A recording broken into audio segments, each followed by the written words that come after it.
पहले अस्सलाम वालेकुम, आदाब। मेरा नाम शबनम है, मैं संगलदान से हूँ। और हमें मंत्री साहब ने इसलिए बुलाया था, वो ऐसे सेल्फ हेल्प ग्रुप के बारे में बोलना चाहते थे। वो हमें यही सेल्फ हेल्प ग्रुप के बारे में मतलब सुनना चाहते थे, ये क्या है, उसी बारे में उन्होंने हमें पूछा। और सेल्फ हेल्प ग्रुप का मतलब यही है कि अपनी मदद आप करो। तो मैक्सिमम हमारे संगलदान, गुल संगलदान में सभी जुड़े हैं। अभी कुछ इलाके ऐसे हैं जहाँ पे कुछ पंचायतें ऐसी हैं जहाँ पे ये स्कीम अभी पहुँची तो है, लेकिन अभी सपोर्ट किसी पंच सरपंच की हमें नहीं है, जिसके कारण से वहाँ तक नहीं पहुँच सकते हैं। तो आज क्या मांग की है आपने?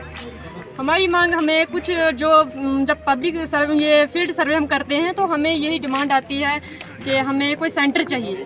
तो हमें वैसी इसी के हिसाब से, मतलब जो पब्लिक की डिमांड आती है वैसी ही हमने भी डिमांड रखी, कोई सेंटर होना चाहिए जहाँ पे हमारे बेरोज़गार बच्चे, लड़कियाँ, लड़के हैं, घर पे बैठे हैं, तो वो भी किसी रोज़गार में लग जाएं, वो भी कोई ट्रेनिंग करे ताकि वो भी अपना रोज़गार कर सकें।